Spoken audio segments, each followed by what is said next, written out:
Investment of $1 into high quality early childhood programs and environments has a return on investment that has been proven to be anywhere from $4 to $9.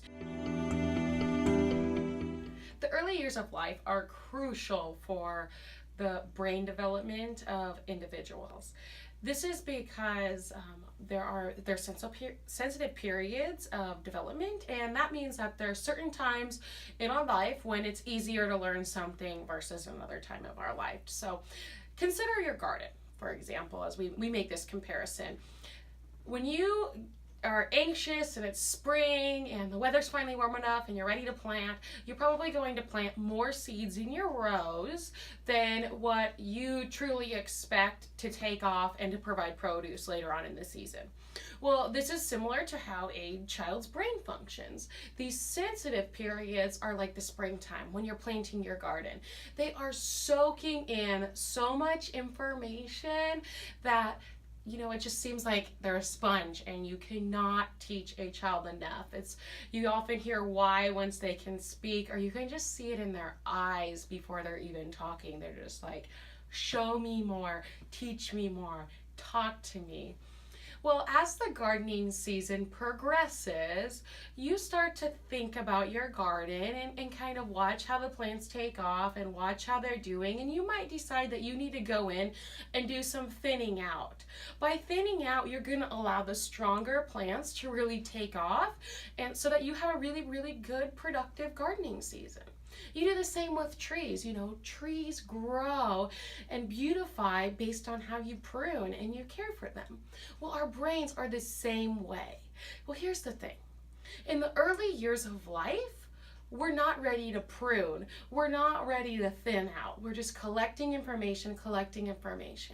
The experiences that we have are going to determine how we prune and thin things out once we start to reach school age, because at that point our mind's going to say, what have I had experienced a lot? What experiences have been most valuable to my way of life? What do I need to know to survive and to get through the day? And then your brain's going to start saying, okay, I can thin out this area, but I really need to build this type of area of my brain, or this memory, or this skill, or this ability.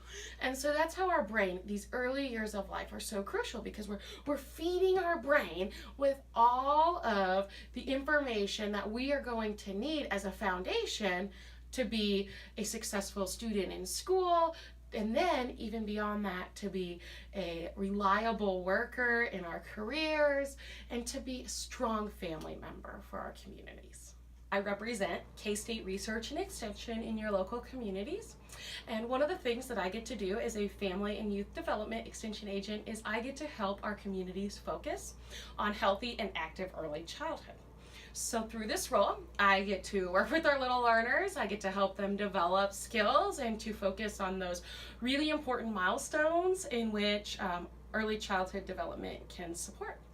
And oftentimes I get to do this in partnership and through support and encouragement of the caring adults that are often, right along that journey with our little learners. And those people would be our parents of our young children, our child care providers, grandparents, coaches, mentors, librarians, teachers. There's so many caring adults in our communities that are really helping our young learners develop into lifelong learners. As a family and youth development extension agent in the Post Rock District focusing on healthy and active early childhood, I get the opportunity to be involved in a lot of community conversations about community vitality and building strong families and helping build and sustain a culture of health in our communities. And one thing that I try to do is really bring research-based information so that we can develop initiatives and make strategic plans in order to promote strong communities for generations to come. And one set of data that I think is something that really needs to be part of all conversations, and it's a very important part of the grand puzzle, which is strong communities, is the data that states that an investment of $1 into high quality early childhood programs and environments has a return on investment that has been proven to be anywhere from $4 to $9.